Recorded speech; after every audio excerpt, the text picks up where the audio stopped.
მოგესალმებით, ეს აგორა პოდკასტის მე-11 ეპიზოდია. კვლავ ბრუნდებით ახალი შემართებით, როგორც წინა ეპიზოდში ვთქვით, და დღევანდელი ჩვენი სტუმარია გიორგი ფორცხველაშვილი, ღვინის კრიტიკოსი. პირველ რიგში მადლობა რომ მოხვედი ჩვენთვის. მადლობა მოწვევისთვის. ჩვენთვის ძალიან დიდ ნიშნავს და რაიმის დამატება თუ გინდა, ბრისა და მოედანიც. კი, არა, ყველაზე ასე ვთქვათ, ჩემი სრულყოფილი წარდგენა არის მაინც და როგორც ჩემ თავს აღვიქო, არის ყველაზე მნიშვნელოვანი ასპექტი, ალბათ ჩემი პროფესიის და საქმიანობის მაინც ღვინის კრიტიკა, ასე რომ შვენიერია. კი ბატონო. ეს კრიტიკოსებს ღმერთმა არ არგუნა მარტივი ბედი და როგორი არის საქართველოს ღვინის კრიტიკოსობა? ეხლა უფრო მარტივია, იმიტომ რომ უკვე რაღაცა გზა გავყვალე, პირველი დღე არ არის, რასაც ამას ვაკეთებ და ეხლა არა უშავს. უკვე თან ცოტა მაინც გინდა არ გინდა წონასაც იძენ, ადამიანი ამდენი ხანი სფეროში რო ხარ, თავიდან არ იყო მარტივი. ბევრი ქართული გაგებით ესეთი შეხლა შემოხლახმა მაგალი იქნება ალბათ ნათქვამი, მაგრამ ხო. ესეთი სიტყვა პასუხი ბევრი იყო. ცოტა რთულია, ხო? საერთოდ მე არ წარმოვიდგენ როგორ იწყება ეს გზა ადამიანისთვის, ამ კარიერის გზას როგორ იჩვენ, საიდან არის სტარტი, როგორ შედიხარ? ძალიან მარტივად სხვათა შორის, ალბათ თვითონ გამოცდილებამაც რაღაცა გამოცდილებებმა უნდა გიკარნახოს, რომ იცი რა ეს საჭირო არის და მე იფიქრო დიდხანს ამაზე, რომ აი ეს საჭირო არის ჩვენს ქვეყანაში, კრიტიკა მაქვს ხედველობაში, რა თქმა უნდა, ღვინის ამ შემთხვევაში ძალიან საჭირო იყო და დღემდე საჭირო არის და კიდევ დიდხანს იქნება საჭირო და არ ვიცი რომელ ქვეყანაში რა დროში რა პირობებში შეიძლება რომ აღარ იყოს საჭირო, იმიტომ რომ ყველა სექტორს, ყველა სფეროს, ყველაფერს, ყველას ჭირდება ხოლმე რაღაცა ზომიერი კრიტიკა სწორი ადამიანებისგან. უბრალოდ ანუ ქართულ ბაზარზე რო უყურებდი უსმენდი ადამიანებს, ვინც საუბრობდნენ ღვინოზე, მაშინ როცა ეგ დავიწყე, არც მაინდა-მაინც სოციალური სივრცე არ იყო მაგითი ასე ვთქვათ გამდიდრებული. პრინციპში პირველი ღვინის ვლოგი გავაკეთე საქართველოში და ეს რაღაცა 2006-ში კი არ ხდება, 2018 თუ 19 წელი იყო და ვიდეოს ვერ იპოვიდით, სადაც ანუ რამეს ვინმეს საუბრობდა ღვინოზე, საერთოდ კრიტიკაზე არ მაქვს საერთოდ საუბარი და მე უკვე მაგასთან ერთად უკვე მოვიდა ის დრო, რომ მივხვდი რომ ანუ ყველა რაღაცა ამ ტაშის ყრაში იყო და აი ეს ძალიან უხერხულობა რომ კი რა თქმა უნდა გენიალური ღვინოები ასე შემდეგ და მიკროფონი უნდა გავასწოროთ.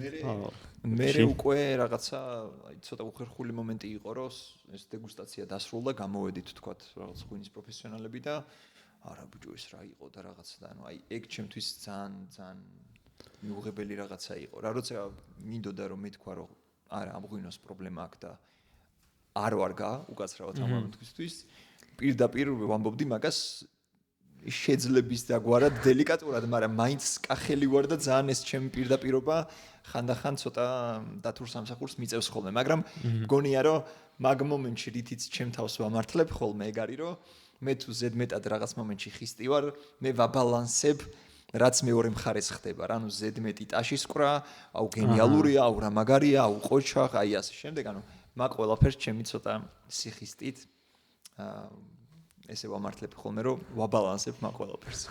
ოდით რა მაინტერესებს, ანუ გასაგებია რაღაცა ცოტა უფრო ტრადიციული და კონსერვატული საზოგადოება ვართ, განსაკუთრებით ღვინის თემაში, რომელიც რაღაც ჩვენი იდენტობის და ისტორიის ნაწილია, მაგრამ აი მაგამდე როგორ მივედით, აი ეს ჩაკეტილი სამყარო, რომელიც ერთი და იგივე წელს ტრიალებს, აი შენი აზრით რა იყო ეგ რაღაცა ევოლუცია, რომელიც მაგამდე მიგვიყვა, იმიტომ რომ ღვინო და რაღაცა მე ვენახებ არ არის ერთ-ერთი სფეროვანი ინდუსტრია, სადაც ეგრე არის.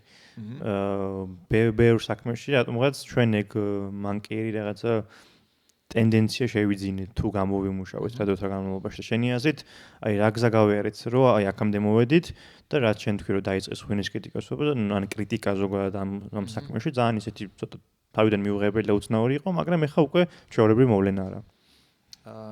კაი კითხვაა ძალიან. მე მგონია რომ ძალიან ესეთი კულტურული და ფსიქოლოგიური ამბავი არის ქართველებისთვის, რომ კრიტიკა, აუ არ გვიყვარს, კი არა, რა ვიცი, ვინ უნდა იყოს, რომ არ ჩავქოლოთ რა. ეხლა ძალიან სასაცილო არის და მეც მეცინება ეს მაგალითი რომ მომყავს, მაგრამ უნდა ვაღიარო რომ ჩემს ეგოს ეგ ძალიან ესიამონა. ერთხელაც აი ეს საქმე რომ დავიწყე რომ რაღაც კრიტიკა და რაღაცა ვიღაცა მიწერს თუ მწერს არ მახსოვს უბრალოდ რომ ფრთხილად იყავი არ გესროლონ ილიაო რა და მეთქი ილია არ მქვია და რატო და ანუ მე მივხვდი რომ ანუ რასთან გავლო პარალელი რა და ანუ ეხლა ძალიან სასიამოვნო იყო ვიღაცა ერთმა ადამიანმაც რომ რაღაცა მაგას შემა და ნუ ხო ანუ ძალიან დიდი ის არის მიღწევა იყო ჩემთვის რა თუმცა ერთი ადამიანისგან რაღაც მაგ მსგავსების დანახვა რომ ანუ ილია ჭავჭავაძეც არ უყვარდათ აძაგებდნენ და ანუ რა ვიცი კაც ქონდა წონა თუ ქონდა წონა საქართველოს ისტორიაში ერთ-ერთი წარმოსაგებდი ადამიანი გინდ ინტელექტით გინდ ქმედებებით შეძლებით რა ყველაფრით აბსოლუტურად და მასაც კი პრობლემა ქონდა მაგაზე და მასთან ქონდათ პრობლემა ხო რეალურად და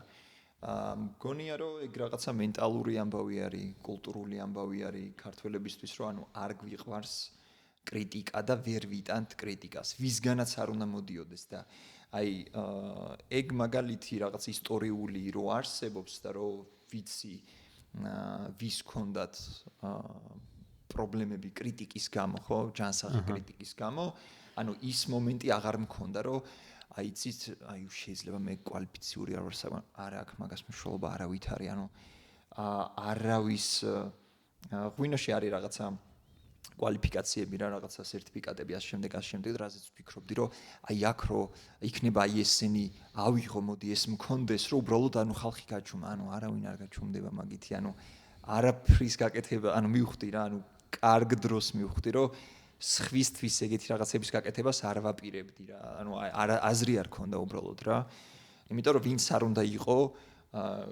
ყურებიდან ტვინიც რო გადმოგდიოდეს გენიოსიც რო იყო ლეგენდაც რო იყო ქართველი ხალხი მაინც მოგიძებნის რაღაცას მაინც იქნება უკმაყოფილო იმიტომ რომ შენ იმ მწარე უსიამოვნო რეალობას აი ესე გინდა თუ არა თვალებში თხრი რა და ეგ არ მოგწონს თან ეხ წარმოვიდგინე რომ შენც ნუ რაღაც მომენტში როგორც შენ თქვი რაღაც წოდებები რაღაც შეიძლება უმნიშვნელო იყოს და ნუ მიდიხარ ამ ადამიანთან რომელიც რაღაცა მთელი ოჯახი რაღაცა მთელი წლების ისტორია ვევია ბაბუ არა ყველა მთელი ოჯახი რო ღვინოშია და რაღაც მევენახეობაშია და ეუბნები რომ ტექნიკურად ძალიან გასაგებად რომ აი ასე და ასე არის და ეს არის რეალობა და ეუბნები რომ რაღაცები უნდა შეიცვალოს რომ უნდა უკეთესი გახდე მაგრამ ეგ ხო რაღაცა თავდასხმად რაღაცა ეჩვენებათ რომ რაღაცა ჩვენს ტრადიციებზე რაღაც ისტორიაზე რა ან თან კითხვის ნიშნები ჩდება რომ ესე საკმაოდ კარგი არ ვარ რომ აი ეგ როგორ მითხრა ან ეგ როგორ გავიგო რომ საკმაოდ კარგი არ ვარ ხშირ შემთხვევაში აი სხვათა შორის ხო ანუ ეგ მომენტი არ ვიცი ხა შინაგანად რამდენად უჩდებათ ეგ რომ აუ მე საკმარისად კარგი არ ვარ არ ვიცი მაგრამ გარეთ რაც ჩანს ანუ იმაზე კი არ არის საუბარი რომ ვინმე მეკამათოს რომ იცი რა გიორგი აი შენ ჩემს ღვინოზე თქვი რომ აი ეს პრობლემა აქვს და ეს პრობლემა ეს კი არ არის აი რა ანუ ეგეთი кейსი არ მახსენდება ამდენი წლის მანძილზე რომ ვინმეს პროფესიულად ან მეცნიერულად აი გვესაუბრა ხო ანუ შენ თვლი რომ მე ღვინი ხარ პროფესიონალი ხარ მე ვთვლი რომ პროფესიონალი ვარ ღვინის შეფასებაში და მოდი ვიმსჯელოთ ხო ანუ არ ყოფილა ეგეთი რაღაცა ანუ პირველი რაზეც გადმოდიან არის პირადი შეურაცხყოფა შენ ვინ დაგიკვეთა არა და ანუ არავინ არ ხარ ანუ ვის რა შეაინტერესებ ვინ უნდა დამიკვეთოს შენი თავი რომ ანუ ვინ ჩავზირო ვიღაც მარანი ანუ ეს კონსპიროლოგია აქაც არის ხო ანუ ჯერ ესეთ ჩემი ინტერესიც არ არის და ანუ ძალიან ხშირად განსაკუთრებით დასაწყისში რა რაც ხელში მომხდებოდა ყველაფერს ვსინჯავდი ყველაფერს ვაკრიტიკებდი თუ ვაკებდი ნუ ეგ უკვე ღვინოზე იყო დამოკიდებული თავისა ანუ ღვინის კრიტიკოსი მარტო იმას არ ნიშნავს რომ გინდა თუ არა კრიტიკული უნდა ვიყო და რაღაცა არა რა თქმა უნდა უბრალოდ ღვინოს ვაფასებ და ღვინოზე არის დამოკიდებული საით წამიყვანს კრიტიკისკენ თუ ქებადიდებისკენ უხეშად რო ვთქვათ და ძირითად შემთხვევაში ეს აგრესია არ ვიცი შინაგანად უჩნდებათ თუ არა რაღაც კითხვის ნიშნები საკუთარ თავთან მაგრამ უფრო მეტი კითხვის ნიშანი ჩანს გარეთ რომ ვიღაცა ძირს მithრის ეს ჩემი მტერია ამას ჩემთვის ცუდი უნდა ფული გადაგიხადეს რომ მე ანუ ზედმეტად დიდი წარმოდგენა გაქვს შენ თავზე რა ანუ მაგის თქმა მინდოდა ხოლმე ყოველთვის რა ანუ არავინ არ გიცნობს უმეტეს შემთხვევაში ესე იყო ხოლმე რომ ანუ არავინ არ გიცნობს არაფერითაც არ დაზიანდები ამ ყველაფრით იმიტომ რომ ანუ ვიღაცამ პირველად გაიგო შენ შესახებ საერთოდ მაგრამ მე კიდე რა მგონი იცი მანდის შემოდის ერთი მნიშვნელოვანი რაღაც შრე მე ვაკვირდები ყოველ შემთხვევაში მე ძალიან არ მიყვარს სუბსიდიები რა ძალიან ზოგადად სუბსიდიების კონცეფცია რომ რო დაფიქრდე ხა სუბსიდია ნიშნავს რომ აი გადასახადის განავრთელებიდან ჯიბიდან ფულს იღებ და მაგალითად ვენა ანუ ხვინ რაღაცა ყურძენში ან რაღაცა ეს რო არის რა ქვია რთველი რაც არის მაგაში დებ და ეგეც აი მაგ კომფორტი ზონაც ხო იყო ერთ-ერთი რა კომფორტ ზონაში არის და ერთ-ერთი ფაქტორია მან და სუბსიდიებიც არის გარდა იმისა რომ ანუ ეგ რაღაცა კუნთი არ გაგანვითარებული კრიტიკა მივიღოთ და უბრალოდ გადავიდეთ როგორც ჩვენ თქვი კონსტრუქციულ ძალიან პროფესიულ დიალოგში რა ხო და კიდევ უფრო მტკივნეული არის მაგ კონტექსტში ქართულ კონტექსტში რომ გავიაზროთ რა იმიტომ რომ ხო ეხა სუბსიდია რაც შეას რომ შენ არ ხარ საკმარისად რაღაცა კარგი ვერანაირ სტანდარტს ვერ აკმაყოფილებ მაგრამ მაინც ახალისების მიზნით გაქვს მაინც ის რაღაცა მინიმალური რაც გაკმაყოფილებს და წლიდან წლამდე ცხოვრობ რა მაგით სუბსიდია საქართველოში და ზოგადად მაგრამ საქართველოს მაგალითზე ვიტყვი იმდენად აბსურდული რაღაცა არის ანუ ზოგს გონია რომ ანუ სუბსიდია ვრცელდება ყველაზე რო აი მაგალითად აი პატარა მარანი არის და ამას დახმარება ჭირდება პატარა მარნები სუბსიდიას ვერ იყენებენ ანუ რამდენიმე ათეული ну ზუსტად არის შეიძლება 100 ტონაც ანუ შეიძლება 500 ტონა კონდეს ჩასაბარებელი რომ სუბსიდია გავრცელდეს შენ ზე და კონკრეტულ სულს 2 თუ 3 ჯიშზე ვრცელდება ხოლმე რა ნუ წლიდან წლამდე 2-3 ჯიში არის რომელზეც ვრცელდება სუბსიდია კახეთში და მაგის გამოყენება შეუძლიათ მხოლოდ და მხოლოდ დიდ კომპანიებს ანუ კომპანიები რომლებიც მილიონობით ბოთლს აწარმოებენ და ისედაც არაუშავთ ისედაც დიდი ბრუნვა აქვთ ფეხსედგანან მინიმუმ 20 თანამშრომელი ყავთ და ასე შემდეგ. ანუ ეგ რო რამე ფორმით ეხმარებოდეს, ანუ ქართულ მეღვინეობას, ხარისხობა, რაიმე ფორმატით ეხმარებოდეს, ანუ არა. აი არა, ერთ წკიფსაც არ დებ პირიქით. რეალურად პირიქით, იმიტომ რომ მეორეს მხრივ მე ვენახე გლეხი, რომელიც ვენახს აშენებს, ყიდის ყურძენს, მისთვის მნიშვნელოვანია ბევრი იყოს. რომ აი ის ზუსტად ის 10 თეთრი, 20 თეთრი შეუქმნის ამინდს და მაქედან ექნება რეალურად ამონაგები. სხვა შემთხვევაში საქართველოში ხარისხიანი ყურძნის მოყვანა დიდად მაინდა-მაინც არ ფასდება. შენ ყოველდღიურად ამახვილებ რომ კულტურად ეს პრაქტიკა ძალიან დაბალ დონეზე არის მევენახეობის რა. აი რაც მე დავაკვირდი ხა ყველა რაღაცნაირად ფოკუსი აქვს ყველა ფოკუსი აქვს ღვინოზე რომ ღვინო არის პრობლემა და შენი მიდგომა ჩემი სწორი არა და განსხვავებული იყო რომ იდეაში ყველაფერი ვენახით იწყება და მე ვენახეობა არის რაღაცა ანუ სიმპტომი შეიძლება იყოს რომ ღვინო არ არის ესეთი როგორც უნდა იყოს მაგრამ რაღაცა საფუძველი მაგის მე ვენახეობიდან მოდი და შენი ეს აი მაკრო სიტუაცია შეიცვალა და აი თუნდაც არის მაგის რაღაც ტექნიკური ან აკადემიური განათლება რომ იცი რა მოდი ჯერ საწყისიდან დავიწყოთ და ელემენტარულები გავაკეთოთ კარგად, იქნება ეს მევენახეობა თუ პატარა რაღაცა ვენახების მოშენება თუ ასე შემდეგ და მე ვილაპარაკოთ ღვინის რაღაც გაუმჯობესებაზე და ხარისხის საწევაზე და კონკურენციაზე. უდაოდ იცვლება ტენდენციები, უდაოდ ვითარდებით მაგ ამბავში, უბრალოდ დრო გჭირდება რა, ანუ აი ხანდახან შეიძლება მოგისმენიათ კიდევაც, რომ აი დაახლოებით 50 წლით უკან ვართ რა, რაც რეალობასთან ძალიან ახლოს არის რა. ეგ ცოტა კიდე უფრო ნაკლები არის იმაზე რა დროც ჩვენ საბჭოთა კავშირში გავატარეთ. პერიოდი, რომელმაც უკან დაგხვია ზუსტად მაგ 50-ით ეგ პოზიტიურ შემთხვევაში რო შევხედოთ რა 50 წლით უკან დაგხვია კი ნამდვილად თუ მეტით არა. შესაბამისად აი ზუსტად მაგ პერიოდში რა ტენდენციებიც ჩამოყალიბდა და ის თაობა რომელიც ასე ვთქვათ გააფუჭეს ცუდი ღვინის კეთების დავალდებულებით, ხო? ანუ მაგან ვენახიც გააფუჭა თავისთავად. მენტალურადაც გაგვაზარმაცა, ფასეულობებით შეგვიცვალა და მე ზუსტად აი მაგ თაობიდან წამოსული, მაგ თაობის აღზრდილი მე ვენახე მეღვინეები არიან, რომ გონიათ, რომ კაპლივით ღვინო და ისეთი და კამფეტი და ასე შემდეგ და ესეთი ღვინოები და ანუ არ ესმით საერთოდ რამცნებაზე ველაპარაკები. ეგეთ ადამიანებს საერთოდ ღვინო არ ესმით. ანუ საერთოდ არ ესმით. შენ შეიძლება რაღაცაში არ მეთანხმებოდე, მაგრამ მე თუ საუბრობ ღვინოზე და შენთვის ეს ჩინური არის, მაშინ ანუ საერთოდ არაფერი არ გისაქმება ჩვენ სფეროში რა, იმიტომ რომ ანუ დღემდე არ შეიძლება რომ ანუ ადამიანები, რომლებიც სფეროში მუშაობენ, მე ვენახეები გონიათ თავი, მე ღვინეები გონიათ, არ შეიძლება რომ დღემდე ის უკვირდეთ, რომ ღვინოს არომატები აქვს. ანუ ეგ გამოიწვია ზუსტად იმან, რომ აქამდე ისეთ საშინელ ღვინოს ვაყენებდით, როგორც ქვეყანა საბჭოთა კავშირის შექმნის ქვეშ, რომ ანუ იმას არც არომატი ქონდა, არც ვინმე იყო იმ არომატის მომთხოვნი, არც ხარისხის მომთხოვნი, მთავარი იყო რაოდენობა, ესე ვიცხოვრეთ, ამან ძალიან დაგვაზიანა, მენტალობად შეგვიცვალა, მიდგომაც, ცოდნაც, ანუ როცა ხარისხზე არ ხარ ორიენტირებული, შენი პრიორიტეტები რადიკალურად სხვა არის, ვენახშიც, მეღვინეობაშიც.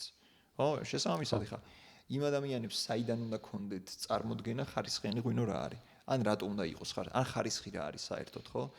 ანუ იმისთვის ფერია, ხორცია, დალია, მშვენივრად არის, მეორე დღეს ნაბახუსები ქონდა, არ ქონდა, აი ეგ არის მეტრიკა ღვინის, ასე ვთქვათ, განსაზღვრის და ნუ მე ძალიან კარგად მესმის ხოლმე რა, ანუ აი ვიღაცები მეტყვიან ხოლმე ზუსტად იგივეს, რასაც მე ვამბობ, რომ ანუ გიორგი, აი რა, ანუ ჯერ ჩვენ აი ეს გზა გვაქვს გასავლელი. კი ბატონო, გვაქვს გასავლელი, მაგრამ მე დღეს თვალი დავხუჭო ხარისხზე, იმიტომ რომ წარსულში რაღაცა ცუდი გქონდა, არა, ანუ პირიქით ვილაპარაკოთ მაგაზე, მეც მაგას ვლაპარაკობ, რომ ანუ ბევრი პრობლემა გქონდა, გასაგები მიზეზების გამო არ ვიცით, გასაგები მიზეზების გამო გვაქვს პრობლემები მევენახეობაში, ცოდნაში, განათლებაში, უამრავ რაღაცაში, ხო?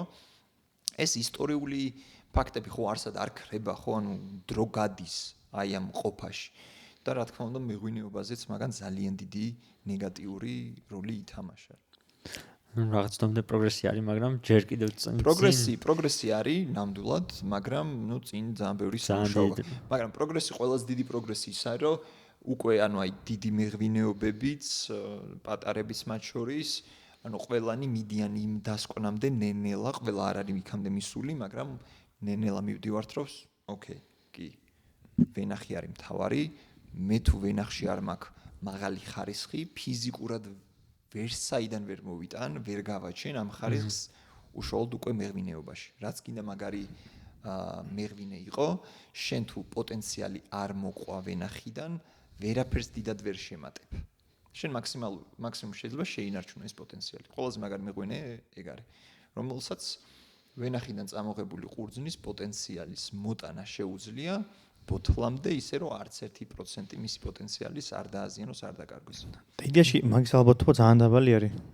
თუ არ გექნება შესაბამისი რაღაცა განათლება, ექსპერტიზა, ტექნოლოგიები, ამიტომაც ასე თუ ისე რაღაც მაგიტომაც არის რომ ეს სტაგნაცია და ამ სტატუს კო შენარჩუნებას ცდილობენ განსაკუთრებით დიდი მოთამაშეები, ვისაც დიდი სარგებელი აქვს რა. როგორც შენ თქვი, ეგ ისტორიული პერიოდი რაც არის, მან და ხო არის მასშტაბიზირება რაღაცა მასები, ვიდრე რაღაცა ხარისხი და მან კი დუქნების პერიოდი რო არის, რომ ყველა რაღაც სმა ჭამა გართობა. ეგ ცალკე ის იყო, რა ქვია, პური და სანახაობის თემა იყო, მაგრამ მან შემოდის ხო შაქარი ეს გარეო რაღაცები, წყალი რაღაცები, გაბევრება. კი, ანუ იმიტომ რომ ფიზიკურად ვერ ახერხებდნენ, ანუ საქართველოს რო წარმოიდგინოთ, იყო ერთ-ერთი ტოპ ქვეყანა ჩვენი ფართობის გათვალისწინებით, ერთ-ერთი ტოპ მწარმოებელი ვიყავით მაგ პერიოდში. ამ ყველა რესპუბლიკას შორის, ხო? ევროპის ქვეყნებს შორისაც. ხო. საფრანგეთი, ესპანეთი, იტალია, რომელიც ანუ ტოპ მწარმოებლები არიან რაოდენობრივად დღემდე, ჩვენც დიდად არ ჩამოვარდებოდით მათ რა, ანუ იმ რაღაცა ერთ-ერთი ცუდი ტოპ 10 იყო, სადაც ჩვენ ძალიან ესეთ, ანუ არ მახსოვს ზუსტი პოზიცია, მაგრამ ანუ ტოპ 10-ში ვიყავით ჩვენ აი წარმადობით რა, ანუ რაოდენობრივი როგორც ვენახის ამბავში, ისე ღვინის წარმოებაში. და ანუ ღვინის წარმოება კიდე უფრო მეტად იყო გაზვიადებული ზუსტად მაგ უკაცრავ და მამაძაღლობის გამო. და ეს მხოლოდ რაოდენობრივად შეიძლება და არა ხარისხის მიხედვით მაგ პერიოდში? არა, ანუ ძალიან იშვიათი ნიმუშები არის იმ პერიოდიდან, რომ რაღაცაზე შეგვეძლოს ვთქვათ, რომ აი აქ ვიღაცა ხარისხიანს აკეთებდა.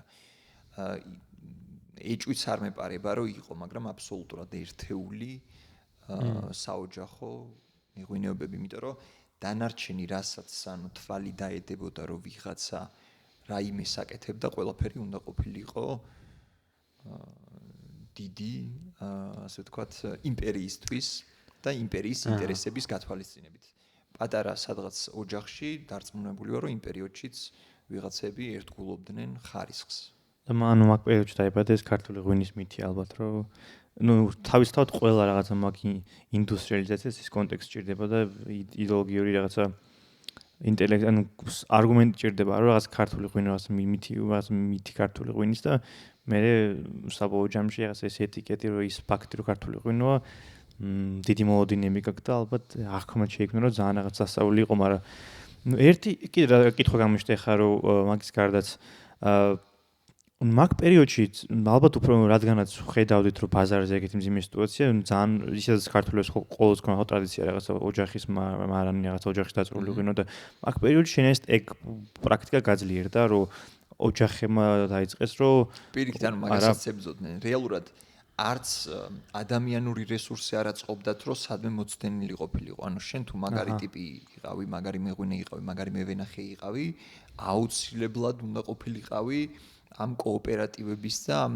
მასიურ წარმოებაში ჩართული. ანუ არც ნიადაგის მოცდენა უნდათ, რაც იმას ნიშნავდა, რომ ყველა იშვიათი ჯიში შედარებით რთულად მოსაყვანი, მაგრამ აი საინტერესო ყველა ჯიში ამოიძირკვა ფაქტიურად, ძალიან აი უწუბუწუ სადღაც მართლა ჩვენს ეპოქაში მევენახებს მოუწიათ და მკვლევარებს ესე ოჯახ-ოჯახ ეზო-ეზო ძებნა გარკვეული ჯიშების. იმდენად გაერთფეროვნებული იყო მევენახეობა, მეღვინეობა. რა სულ რამოდენიმე ჯიში იყო, რომელიც იყო ძალიან რეზისტენტული, მაგრამ კიდე დამატებითი პრობლემები წარმოშვა, ეხლა მაგასაც ვახსენებ. იყო რეზისტენტული, დიდი მოსავლიანობა შეეძლო, არ იყო რთულად მოსავლელი და ფაქტიურად ყველგან შეიძლებოდა ამ ჯიშების გაშენება. აი ყველაზე გავრცელებულ ორზე რო ვისაუბროთ, საფერავზე და რქაწითელზე, ორი ძალიან მაგარი, ჩემი ორი უსაყვარლესი ყურძნის ჯიში, რომელიც მართლა არის გენიალური ჯიშები, ორივე. და დღესდღეობითაც კი, იმიტომ რომ მასიურად არის გავრცელებული და კიდე წინათაობებს საფერავი და რქაწითელი მას არის ეგ რა არის აბა. აი, სტუმას არა კადრები ეგეთია. ანუ რაღაც, ეს ეხლა ცოტა შეიძლება ცოტა გაზვიადებული ნათქვამია, მაგრამ ვინც ხვდება რაზე მაქვს საუბარი, მიმიხვდება რა კატეგორია საუბრობდა, რომ არა, უსახელოური კაცო, აგერ ალექსანდროული მუჯურეთული და იმიტომ რომ ის ღვინოები რაღაც ეს ეხლა რაც ჩამოვთვალე პირობითად ხვანჭკარა, უსახელოური, რომ ფასობდა და ცოტა იყო და ასე შემდეგ, დღესდღეობით ბევრს გონია რომ ეგ ჯიშები ან თუნდაც ეგ ღვინოები საფერავს ჯობია. მე სრული ამ სიტყვის პასუხისმგებლობას ვიღებ ამაზე, საფერავზე მაგარი წითელი ყურძნის ჯიში საქართველოს არ ქონია და სავარაუდოდ აღარც ექნება რა. ანუ ყველაზე მაგარი ჯიში არის. რქაწითელიც მაგალითად კახეთის ყველა ჯიშებს შორის ყველაზე მეტად მომწონს მე პირადად და კიდე ბევრი ადამიანი იქნება სავარაუდოდ ვინც ამ აზრს გაიზიარებს. უბრალოდ იმიტომ რომ ბევრი იყო, დაბალი ხარისხი იყო, თუნდაც დღესაც ხო ფასი ამ ჯიშებზე, იმიტომ რომ ძალიან გავრცელებულია, იმიტომ რომ შეუძლია პოტენციალი აქვს უბრალოდ რომ ბევრი მოგცეს, რაც არ არის აუცილებელი გინდა თუ არა რომ 20 ტონა მოიყვანო ჰექტარზე, ხო? შეგიძლია 6 მოიყვანო და აბა მერე ნახე რქაწითლის ხარისხი და მოდი მერე ვილაპარაკოთ რომელი ჯიში ჯობია რქაწითელს.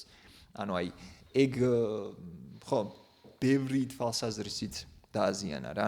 რქაწითელი და საფერავი ცოტა ბოროტმოქმედებად გამოვიდნენ, იმიტომ რომ სხვა ჯიშები აღარ გვინდა და თან მერე საფერავიც დაზიანდა, რქაწითელიც დაზიანდა, იმიტომ რომ ძალიან ბევრი იყო, დაბალი ხარისხი იყო და ფაქტიურად დღემდეც ეგეთი დამოკიდებულება აქვს ძალიან ბევრ ადამიანს საქართველოში.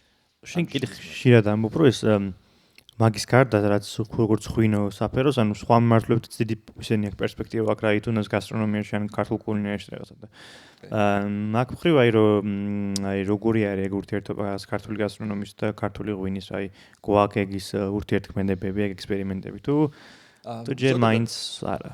საკვებთან და ღვინოსთან მიმართებაში ესეთი ძალიან საინტერესო რაღაც არის ჩამოყალიბებული რა.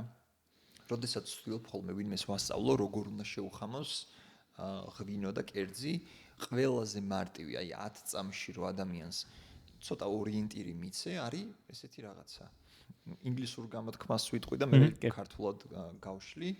What grows together goes together. რაც ერთად იზრდება, ერთმანეთს კარგად უხდება. ეგ არის იდეა. რეგიონალური ღვინოები და კერძები ერთმანეთს ძალიან კარგად უხდება. მაგალითისთვის წვადი, საფერავი, მეგრული კუპატი და ოჯალეში, იმერული ხაჭაპური და ციცქა ან სოლიკოვრი. ნუ ეს აი ელემენტარული ყველაზე ესეთი მაგალითები რა, ანუ რეგიონალური ღვინო, რეგიონალურ კერძთან ძალიან კარგად მიდის როგორც წესი. ეს რაღაცნაირად საქართველოსთვის უნიკალური ნამდვილად არ არის. სოფლიოში აი რო დააკვირდეთ ძალიან ბევრი რეგიონალური კერძი ღვინოს უხდება. რაც ერთადერთი რაც შეიძლება რომ თქვათ, არის რომ ადამიანები გააზრებულად თუ გაუაზრებლად რაღაცნაირად ისეთ კერძებს, ღვინოებს ქმნიდნენ, რომლებიც ერთმანეთს უხდებოდა. ნუ ეგ კიდე სხვა სასაუბრო თემა არის, რატო ხდებოდა რომ ესე ემთხოვოდა და რატო არის რომ დღემდე ეს პრინციპი მართლდება. საქართველოში ზოგადად მაინდა-მაინც, აი ცოტა უფრო კონკრეტულად რო პასუხი გავცე, მაინდა-მაინც ესე გათვითცნობიერებულ შეხამებებს არ ვაკეთებთ რა, იმიტომ რომ სუფრის კულტურაც თავისებური გვაქვს და იქ არ არის გინდა თუ არა, ანუ სუფრაზე არ გვაქვს საუბარი იმაზე ჩვენ ეს საკეიფო რქაწითელი რამაგრად მოუხდა ხაშლამას. ანუ სასაუბრო თემა არ არის, ხო? ანუ ამაზე არ ვსაუბრობთ და არ არის ის, რაც ჩვენთვის მნიშვნელოვანია. მნიშვნელოვანი რომ იყოს, ვისაუბრებდით კიდევაც, ხო? ამიტომ უფრო თანამედროვე გასტრონომიაში გვაქვს ძალიან ინტენსიურად ამაზე ჩაჭერა, რომ ღვინო არის ძალიან გასტრონომიული პროდუქტი ზოგადად, ქართული ღვინოც მათ შორის რა თქმა უნდა, ჩვენთვის ყველაზე დამახასიათებელი ქართველებისთვის ქვევრის, ქარვისფერი ღვინოები ძალიან მრავალფეროვანია, არ ვიცი, აი იაპონური სუშიდან დაწყებული, არ ვიცი რა შევადარო, კიდევ ქართული ხაშლამათი დამთავრებული ისევ ხაშლამას დაუბრუნდეთ, ხო? ანუ აი სად სუში, სად ხაშლამა და შეიძლება რომ ერთსაც და მეორესაც ერთი და იგივე ღვინო მოუხდეს, იმდენად მრავალფეროვანი შეიძლება იყოს, აი თუნდაც ეგ ერთი სტილი. და მაგას როგორც ასეთი თანამედროვე ღვინის სექტორი ძალიან ვცდილობთ რომ მაქსიმალურად განვავითაროთ, ინფორმაცია მივაწოდოთ ყველა ქვეყანას, ვინც მოიხმარს ქართულ ღვინოს, რომ აი ჩვენი ღვინოები და ყველაზე გამორჩეული რაც ასე ვთქვათ, მაინც განსაკუთრებული გვაქვს, ქვევრის ქარვისფერი ღვინო ძალიან მრავალფეროვანი არის თავის შეხამების შესაძლებლობებში. მეც კიდე რა ის მაგრამ ქვია საერთაშორისო რაღაც პერსპექტივიდან რომ ეს ქვევრის ღვინოა რაღაც ქართული მაინც ნიშური მიმართულება ხო ასე თუ ის რაღაცა ის ისტორიული წონა რაც აქვს თუნდაც რაღაცა და აი ეგ დიაპაზონი მაქვს ქვევრის ღვინის თუნდაც დღემდე როგორც მოვიტანეთ და როგორც არის აი ადამიანურ ენაზე მარტივად გასაგებრო იყოს უფრო მეტად აი საიდან მომდინარეობს რა აი თუნდაც საიდან დავიწყეთ და როგორ მოვედით აქამდე რომ მართლა უნიკალური ტექნოლოგია ხო ქვევრის ტექნოლოგია შეიძლება გემონებს ამბავია ზოგს მოწონდეს ზოგს არა მაგრამ ფაქტია რომ ეს მოქრინლობა ეგ რაღაცა მრავალფეროვნება გააჩნია რა კი ნუ არ ვიცი ალბათ ნუ უბრალოდ გაგვიმართლა თავისებურად რომ ანუ ჩვენმა წინაპრებმა მაგას მიაგნეს დახვეწეს ჩვენამდე მოიტანეს რაც ყველაზე მთავარი არის და რისი ძალიან ბევრი შესაძლებლობა იყო რომ ეგ კულტურა დაკარგულიყო დარწმუნებული ვარ რომ ქვევრთან მიმართებაში გარკვეული ცოდნა დაკარგულიც გვაქვს განსაკუთრებით ქვევრის უშუალოდ შენების ცოდნა იმიტომ რომ ქვევრი ისეთი ჭურჭელია რომელსაც არ ზერწავ არამედ აშენებ სწორი გამოთქმა ქვევრთან მიმართებაში არის მისი შენება რეალურად აი მგონია რომ ეგ ცოდნა ნამდვილად გვაქვს ნაწილობრივი დაკარგული ბევრ პრობლემას ბევრ გამოწვევას ეჯახება დღესდღეობით რეალურად ქვევრის ღვინო მაგრამ ის ფაქტი რომ გვაქვს და რაღაცნაირად ესე მკერდზე გვაქვს ხა მოკერებული და ის ამბავი რომ აი ჩვენ ვართ პირველები მით უმეტეს დღესდღეობით ძალიან გვეხმარება მაგრამ ხვალ რო აღმოჩნდეს და ეგ-ეგრე აღარ იყოს და ეხლა ვთქვათ ღვინის აკვანად სხვა ქვეყანა შერაცხონ ანუ ჩვენ არ უნდა დავიკარგოთ რა კი მაგარი არის მაგის გამოყენება მაგრამ ანუ სანამ ეგ აღმოჩნდებოდა 20 წლით ადრე სხვა ქვეყანაზე იყო საუბარი ხო ანუ 20 წლის შემდეგ კიდე შეიძლება სხვა ქვეყანაზე იყოს საუბარი ამიტომ კი, კარგი გამოსაყენებელი არის, მაგრამ აი გუშინ ერთ-ერთ ძალიან კარგ გამოცდილ მეღვინეში ვხვდი და მაგაზე ვსაუბრობდით რა დაახლოებით ქვევრზეც ვრცელდება ეგ ამბავი რომ ქვევრის ღვინო ქართული ღვინო უნდა გამოვიდეს საინტერესოას კატეგორიიდან. აი გავსინჯავ კი, აი დამისხით კი, გავი რა გემრიელია. სანამ ჩვენს ხარჯზე ხდება ეს დასხმა და სანამ ჯიბიდან არ უწევთ ამოღება ამ თანხის და გადახდა იქამდე საინტერესოა კი, აი გავსინჯა, რა კაია, რაღაცა ის. მაგრამ და აი რაღაცნაირად ეგ ცოტა ილუზიას ქმნის ხოლმე რა ქართველებში და მაგას ვაფიქსირებ, იმიტომ რომ მეც ძალიან ბევრ უცხოელ შემსყიდველებთან, იმპორტიორებთან, დისტრიბუტორებთან, სომელიებთან მიწევს ურთიერთობა და ანუ აი ეგ დამოკიდებულება აქვს ხოლმე, რაც არასწორ შთაბეჭდილებას ბადებს საქართველოში, რომ თურმე ქვეყანა არის ჩვენ ქვეყანაზე არ მაქვს დანჩენი სამყარო არის გადარეული ქართულ ღვინოებზე, მაგრამ რეალობაში რაღაცა მაგას ვერ ვხედავთ, იმიტომ რომ კარნახობს აშკარად ყველა ციფრი იმას, რომ ჯერ კიდევ ჩვენი ღვინოების სულ ცოტა 60%-ს ისევ რუსეთი მოიხმარს. ეს მარტო რუსეთი რო ვთქვათ, დანჩენ პოსტ საბჭოთა ქვეყნებზე აღარაფერს აღარ ვამბობ. ხო? და გონიათ რომ აი ამერიკელები იყვნენ ჩამოსულები, გაგიჟდნენ, მაგრამ ეგ ამერიკელები ანუ აი ჩემზე კარგად არავინ არ იცის, სხვა ბევრი მეგობარიც მყავს, კოლეგაც მყავს, თუნდაც ამერიკელები. სახლში რომ წავლენ, არ გადაიხდიან იმ თანხას, იმ თუნდაც ქვევრის ღვინოში. უმეტესობა მათგანი. რაზეც აქ ამბობენ რომ რა საინტერესოა, კი, აი ძალიან კაია, სიამოვნებით მივირთმე, მაგრამ სანამ იქამდე არ მივალთ, რომ ისეთი ხარისხი გქონდეს, ისეთი სტილი გქონდეს, რაშიც ადამიანები რეალურად ფულს გადაიხდიან და არჩევანი რო აქვს, რომ რა დავლიო ეხლა, ხა ესე იგი შაბლი ავიღო, გერმანული რისლინგი ავიღო თუ რკაწითელი ავიღო კახეთიდან. აი სანამ აი ამ მსჯელობაში ჩვენ რელევანტურები არ გავხდებით, ხო? რომ ანუ სოფლიოს წამყვან რეგიონებს, ქვეყნებს, ჯიშებს არ გაუტოლდებით. საერთოდ სხვადასხვა სტილია. კი ბატონო, მაგრამ ზოგადი ხარისხობრიობა ძალიან ბევრ რამეს ნიშნავს და სანამ მან რელევანტურები არ ვართ, ყველაფერზე საუბარი არის ზედმეტი. თან რა არის, რომ კიდე თუ ჩვენი ხელწერა იქნება ქვევრის ღვინო, შენ ხშირად ამბობ და ახსენებ, რომ ანუ ჩვენთან ქვევრი უმეტესად იმპორტირებულია, ხო ეგრე გამოდის, რომ ჩვენი ქვევრი არ ვარ უმეტესობა არა, მაგრამ მაგის პრეცედენტი უკვე ბევრი ჩანს. იმიტომ რომ იმდენი უკმაყოფილო მეღვინე არის, მანდაც არის ის მომენტი, რომ მარტო კარგის თქმა გვიყვარს, არ თქვათ რაღაც მეღვინეებიც, აი რომლებსაც თვითონაც კრიტიკა არ უყვართ, არც სხვისი ძაგება უყვართ და აი ძალიან ნეიტრალურ უკვე აი აქ აქვთ ამოსული და პირდაპირი ლანძღვა და მე ეს დაგროვილი ხდება ხოლმე ერთი ამბავი, რომ აი ეს ქვევრი ვიყიდე, ჩავრგე, პირველივე წელს გამიფუჭდა და მაგაზე ვერავინ ვერ იტყვის, რომ მაგის პრობლემა არ გვაქვს. ეგ არის, რა ვიცი, ნაცრი შეყრა თვალებში. ძალიან დიდი პრობლემა გვაქვს ქვევრებზე და მეღვინეები დღესდღეობით უკვე იმდენად დაღლილები არიან, რომ მაგაზე საუბრობენ. ზოგიერთის გამოსავალი ის არის, რომ უკვე უცხოეთში ყიდულობენ ქვევრებს, იმიტომ რომ მიხვდა ბაზარი, ევროპის ბაზარი მათ შორის, რამოდენიმე ქვეყანა არის, რომელიც აწარმოებს ფორმით ტრადიციულ ქვევრს, ეხლა თიხა რო განსხვავებულია და ასე შემდეგ, ეხლა რომ ქვეყნაზე საუბრობთ კონკრეტულად. პორტუგალია, ესპანეთი, იტალია, უფრო პორტუგალია და იტალია პრინციპში, ალბათ უფრო მეტად.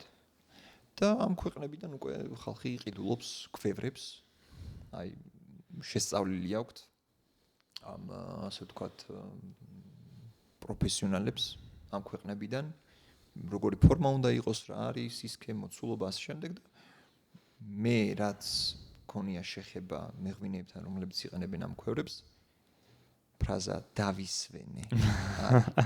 ფიგურებს დავისვენე. რაც ანუ ძალიან საწყენია, რა თქმა უნდა, რა, ანუ აქ ქვევრი. ანუ აი ეგ რაღაც რას გავსწით? აი როდესაც ქვევრის ღვინოს ვერ აყენებ ისეთ კარგს, როგორცაც ვიღაცა ქარვისფერს რა, ან ქარვისფერი დავარქვათ, არც არის აუცილებელი ქვევრი იყოს, ხო? აი ჭაჭაზე დაყოვნებით ჩვენ უნდა ვაყენებდეთ ყველაზე მაგარს, იმიტომ რომ იდეაში ესე თეორიული ისტორიული გამოცდილება ყველაზე დიდი გვაქვს, ხო? და ანუ სულ მაგას ვამბობ, რომ ანუ ჩვენ უნდა ვიყოთ, ანუ სულ ცოტა მაგ პატარა ნიშაში უნდა ვიყოთ ისე, რომ ძალიან აგრესიულად იმ თვალსაზრისით, რომ თავდაჯერებულად, რომ რას ამბობ, ქართული ქვევრის ღვინო, ქართული ქარვისფერი ღვინო, ვერც ერთი ვერ შეედრება და მანდაც კი თლად ვერ ვართ რა, იმიტომ რომ უამრავი кейსი მახსენდება, ჩემი კოლეგები მიგზავნიან ხოლმე. გინ სკანდინავიის ქვეყნებიდან, გინ ამერიკიდან, გინ გერმანიიდან, ანუ ბევრი ბარი ლოკაცია არის, სადაც ქარვისფერი ღვინოების დიდი არჩევანია და ერთი ან ორი ქართული ქვევრის ღვინო აქვს რა. უნდა ვაღიარო არც ისე კარგებიდან. ხო და ანუ მანდაც გვიჭირს რა. მანდაც გვიჭირს, მაგრამ იმასაც ვიტყვი ნამდვილად მეორეს მხრივ, ანუ მარტო კრიტიკად რო არ გამოვიდეს, რომ ძალიან ბევრი მაგარი ქვევრის ღვინო საქართველოში რჩება ჩრდილში. და ვერ იძენს საკმარის პოპულარობას, რომელსაც მე უკვე ფასის ზრდა მოყვება და ასე შემდეგ რა, მოთხოვნა მე ყველა მთლიანად კატეგორიაზე რა. ძალიან ბევრი ღვინო რაღაცნაირად ჩრდილში რჩება, იმიტომ რომ ის ადამიანები, რომლებიც ღვინის სამყაროში ამინდს ქმნიან, ვერ სინჯავენ, არ სინჯავენ, არ აქვთ დაინტერესება რომ გასინჯონ.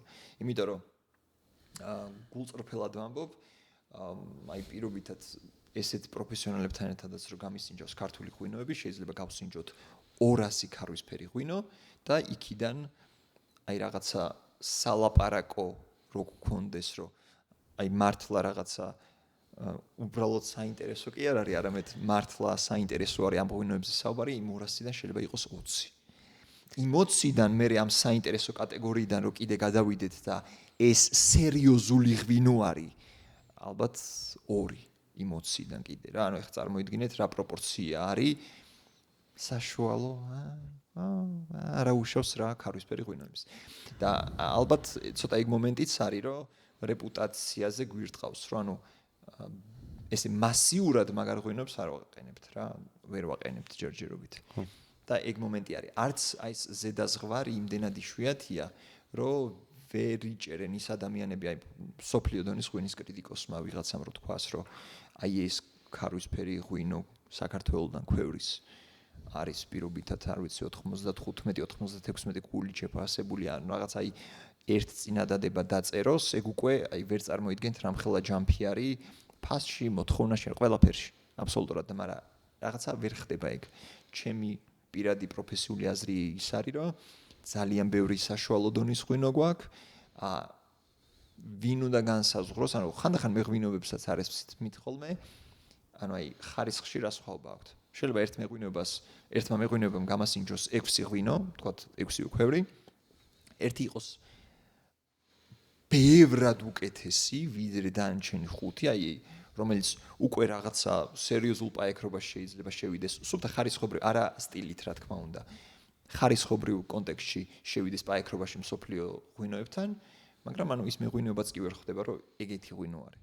და ანუ ყველას უყურებენ ერთნაირად რა, ანუ ყველა მაგარია, არა და იქიდან 5, და ერთი მართლა კარგი არის.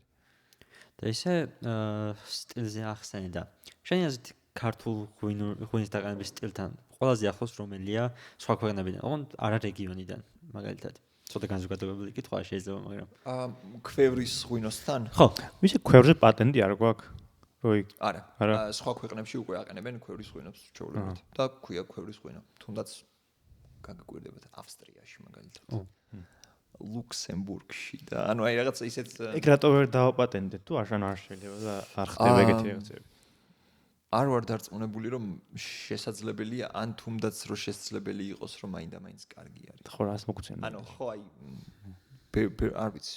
ხო, ბევრი არ მიფიქრია მაგაზე, ამიტომ ისეთი არის ცოტა საორჭოფო საკითხი არის ხა ჩემთვის, მაგრამ ხო, არა, სხვა ქვეყნებში გვხდება ჩვენ ქვევრის ღვინოები ჩვეულებრივად. ერთ-ერთი ხა ამ წამს უცებ რაც გამახსენდა, იტალიური ღვინო არის ქართულ ქვევრში წარმოებული, რომელიც არის შეფასებული აი X კრიტიკოსების მიერ საკმაოდ მაღალი შეფასებები აქვს და მოთხოვნაც სერიოზულად. სტანდარტულ 100 ბალიან სისტემაში, ხო? 100 ბალიანში. დაახლოებით რა კალათაში არის? 94-15. რაც ნორმალური არის ხო იდეაში? მაღალი არის ხო? კი. ანუ საშუალო ღვინო წარმოსადეგად არის 88 არის საშუალო ღვინო, ესეთი არა ამაღელებელი საშუალო ღვინო. ჩემთვის საერთოდ უკვე აი 90-ის ფარგლებიდან უკვე რაღაცა ესე ცოტა უფრო საინტერესო რაღაცებიც ძალიან დიდი განსხვავებაა, ხო? თითო ციფრშიც. კი. რეალურად ჩემთვის ყოველ შემთხვევაში არის რა, მე როგორც ერთ-ერთი ადამიანი, რომელიც უბრალოდ მაგ სისტემას ვიყენებ, არის ხოვობა ჩემთვის. ანუ ეხა ჩემნაირი მიდგომით ადამიანი რომ მეუბნება რომ აი ეს არის 91 და მე მეორე ღვინოს მეუბნება რომ ეს არის 92 ან 93, ანუ მე უკვე ვიცი იქ რა სხვაობა მექნება დაახლოებით ხარისხში. შეიძლება საერთოდ ანუ არ ვეთანხმებოდე და პირიქით ფიქრობდე. ეგეც დასაშვებია სავსებით რა, იმიტომ რომ ეგ რაღაცა კონსტანტა არ არის. ანუ ისეთი რაღაცა რაც სვლადი არის რა, ანუ ვიღაცის სუბიექტურობა მანდ არის მოკლედ. ან ესე ობიექტური არის. ახსენეთ ხოლმე რომ ეს ემოციები ძალიან მნიშვნელოვანია, ემოციური მდგომარეობა არის. მანდ უკვე ზედა ლიგებში უკვე ემოცია გადამწყვეტი არის. კი, ანუ ალბათ 10% მაინც არის სულ ცოტა რაც უნდა გაითვალისწინო რა, რამდენად ემოციური არის ღვინო. ანუ 100 ქულიანი ღვინო ვერ იქნება იდეალური ტექნიკურად გამართული, რომელიც ემოციას არ მოგცემს, ემოციას თუ არ გაძლევს და დახვეწილია და რაღაცა, ანუ შეიძლება იყოს, არ ვიცი, 17, 18, 19. კიდე რა მოინტერესებს, ეს უცნაური კითხვა, მაგრამ ქართულ ღვინოებს რომ ხო იცი რომ გაგვა ქართული ღვინოები, ან გზაროს ეს ქართული ღვინოები, რომ რაღაცნაირად ხასიათზე დაეტყო და მართლა ანუ რაღაც ვერ არის ესეთი ან ეგ რა მოვლენა არის თუ უბრალოდ სრულწმენ არის თუ რა ხდება მაგას? არა, ღვინო ზოგადად ცოცხალი არის, მარტო ქართულ ღვინოზე არ ვრცელდება, ზოგადად ცოცხალი არის, ეგ შეიძლება კიდე უფრო კონკრეტულად მეტად ეხებოდეს ნატურალურ ღვინოებს, ანუ ღვინოებს, რომლებიც ნაკლები ჩარევით არის დაყენებული, ნაკლები პრეზერვატივი არის გამოყენებული, გვირდის სახით ამ შემთხვევაში და ასე შემდეგ, ანუ ნაკლები ჩარევით არის და ის კიდე უფრო მეტად სენსიტიური არის ტრანსპორტირების, ჭრევის ასე შემდეგ. ზოგადად ღვინო ეგეთი პროდუქტია, ძალიან ცოცხალი. ანუ აი მეღვინეები ეხლა ვინც ამას უყურებენ, დამეთანხმებიან, შეხვალ შენს მეღვინეობაში, ავზიდან დღეს დაისხავ, 0 არომატიკა, ხისტი გემოზე, აუ ეს რა დავაყენე, იფიქრებ, შეხვალ ერთი კვირის შემდეგ გახსნილი არომა, ანუ აი თითქოს არაფერი ერთი კვირისში კი არაფერი, აი ხასიათია რა. მაგას მეგობრები ვეძახით ხოლმე, ღვინის სფეროს მეგობრები ვეძახით ხოლმე, რომ ღვინო უნდა ჩამოასხა მაშინ, როცა ძალიან მოგწონს რა, აი რო გავსინჯე და ეხლა რო არომატებია და ყველაფერი არის. აი ეხლა არის დრო, რომ უნდა ჩამოასხა, თუ მზად არის რა თქმა უნდა ღვინო ზოგადად, რომ ეხლა უნდა დავასეივო ეს მდგომარეობა ჩემი ღვინის რა, იმიტომ რომ არის რა ცოცხალი პროდუქტი არის და ეს ყველანაირი ტემპერატურული ცვალებადობა, ჟღრევა, ტრანსპორტი, აი ყველაფერს მნიშვნელობა აქვს რეალურად რა, ანუ ეს მარტო რაღაცა აი ფილოსოფია და უბრალო რაღაცა სიყვარული და მისტიკა არ არის. ნუ აი პრაქტიკაში უყურებ, ხვდები, წლები რო აკვირდები ღვინოს და მიირთმევ, ხვდები რომ ანუ შენი საყვარელი ღვინო დღეს რაღაცა ფორმაში ვერ არის. მაინდა-მაინც. მეორე დღეს всё ფრთებ გაშლილია და ისევ ის არის რაც გიყვარს. ხო ეგ ალბათ ძალიან ცოცხალი ორგანიზმია, მაგაში ჩანს რომ როგორც ჩვენ თქვი ცოტა უფრო მაღალ დონის ღვინოებში კი ის ემოციის ფაქტორი შემოდის. ალბათ ეგ არის რა, როგორ მოდის ემოცია, ჩვენთან ის ღვინოსაც თავისი ხასიათი აქვს რა. გარემოსაც ძალიან დიდი მნიშვნელობა აქვს რეალურად რა, ეხლა ხშირად დამიფიქსირებია რომ მეღვინეს ღვინის კრიტიკოს რაღაც ღვინო გაუსინჯავს უშუალოდ მეღვინეობაში.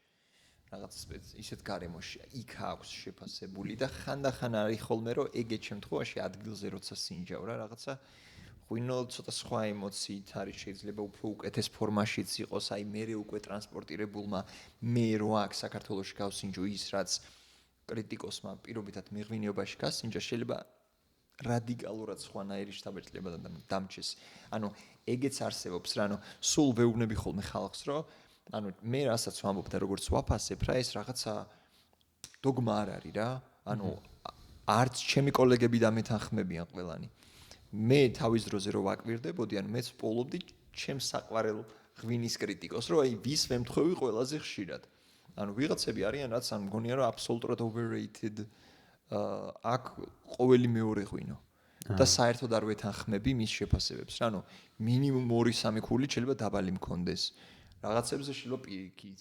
ანუ ეგ ამბავი არის. ამიტომ ერთ ადამიანზე ესე ბრმად მინდობა ძალიან რთული არის. თუ არ ხარ დაკვირვებული, რომ აი მე გიორგის რჩევებს ვითვალისწინებ, სინჯავ და მიუყვები ლოგიკაში, მიუყვები გემოვნებაში, მიუყვები აი ამ ხედვაში, რომ აი მეც ესე ვხედავ.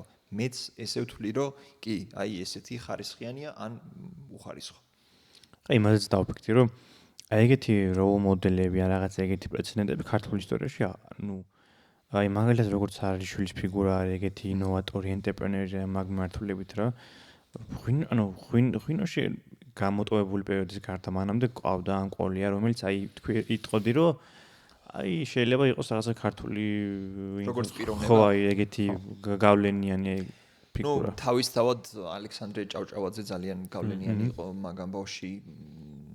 ყიფიანების საგვარეულო შეიძლება ითქვას ძალიან გავლენიანი, მაგრამ არ ვიცი რამდენად იგივე ლოგიკით მუშაობდა მაშინაც ეს გავლენიანობა, რომ აი იმან თქვა ან იმან და არ ვიცი, არ ვარ დარწმუნებული, მაგრამ რა თქმა უნდა ისტორიის განმავლობაში ყავდნენ ძალიან დღესაც ყავს ძალიან ისეთი სახელოვანი, რა თქმა უნდა სფეროში სახელოვანი ადამიანები, რომლის ღვინოებს თავისებური იწონა აქვს, თავის სახელსაც ალბათ ვიღაცისთვის გავლენა აქვს. მე მაინდა-მაინც ესე რაღაცა, ანუ ვიცი, ჩემს გონებაში არ გავაშხერებ, მაგრამ ჩემს გონებაში მაქვს ხო რაღაცა ტოპ 3, ტოპ 5 ყველაზე კარგი მეღვინე საქართველოში, ვინც ჩემ წარმოდგენაში აი ისინი არიან, მაგრამ არც იმათი ღვინოების მიმართ არ ვარ ხოლმე ის, რომ აუ რადგან ამისი არის, მაგარი იქნება. აბსოლუტური საშინელი ღვინოები გამისინჯავს იგივე მეღვინეობების, რომლებსაც რეალურად ვთვლი, რომ საუკეთესო მეღვინეები არიან, მაგრამ მეღვინეობა ისეთი რაღაცა არის, რომ ანუ რაც გინდა მესი იყო, შენ თუ ანუ მესი თუ ანუ არ მოინდომებს და ანუ უყურადღებოდ იქნება და უგულოდ მიუდგება ან აუ დრო არ მაქვს და აი რაღაცნაირად რა, ანუ ეხლა დრო არ მაქვს მოედანზე გამოვიდე რა, ანუ პერფორმანსი არ არის, არ შეიქმნება ეს პერფორმანსი, ხო?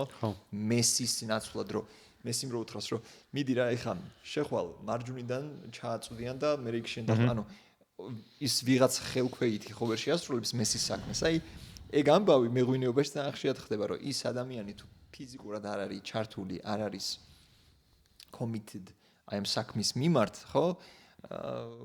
შეიძლება რომ ძალიან ეგეთი სერიოზული ბრენდების უკან რომ მეღვინე დგას თლა და ვერ იდგა იმ წელს ისე იმ ბრენდის უკან, იმ ღვინის უკან და შესაბამისად ეგ ხარისხს დაეთყობა და არც არის განსაკვირი. შეიძლება იყო კიდევაც და რამე შეცდომა დაუშვა. ყველანი ადამიანები ვართ და ყველაფერი ხდება, ეგეც შესაძლებელი არის. ისე მე გამიგი ეგ სამზარეულოში რა რომ ეთყობა რომ შეფი არის სამზარეულოში რა და ეგ როგორც ვიცი მართლა ეგ პროცესი ხდება ქიმიურად რომ რაღაცას ანუ შეხებაზე და ეგეთ რაღაცებზე, მაგრამ შეფი როცა არის მაინც აი სულ სხვანაირად ხო რა მაინც ეთყობა არის განსხვავებული. იმიტომ რომ ანუ ყველანაირ დეტალს მნიშვნელობა აქვს რა, აი ყველა ფერმა შეიძლება განსხვავება მოქცეს. გარემო პირობებმა ნუ ყურძნის ხარისხზე ხო აღარ ვამბობ, დღეროდის უნდა დაიკრიფოს, როგორ დაიკრიფა იქ პირობითად აი ყურძენი აი ძალიან სასაცილო იქნება ხა ალბათ ბევრისთვის, მაგრამ აი ყურძენი დაიკრიფა და მეღვინე იქ არ არის.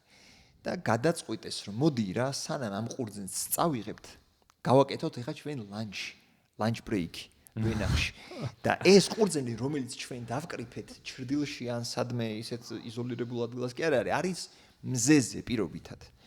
და ის 1 საათის სხვაობა უკვე სხვაობას გაძლევს. ის ფაქტი რომ მზეზე არის ეს ყურძენი და რა პრობლემა აგერავართ კაცო 1 საათში აი 1 საათის სხვაობა.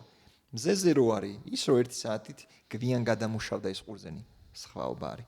მეღვინე რო იყოფილიყო, მე ვენახე რო იყოფილიყო, მოდი ჯერ ეს მივიტანოთ, რომ ეს ღვინო უხეშად რო თქვა დავაბინაოთ თავის აუზში, მერე გავაკეთოთ lunch break. აი ძალიან სასაცილო არის, მაგრამ ეგეთი кейსიც რომ იყოს და დარწმუნებული ვარ რომ n რაოდენობით ხდება ეგეთი აი პატარა წვრილმანი რაღაცები ცვლის რეალურად ყურძნის და შესაბამისად ღვინის ხარისხს.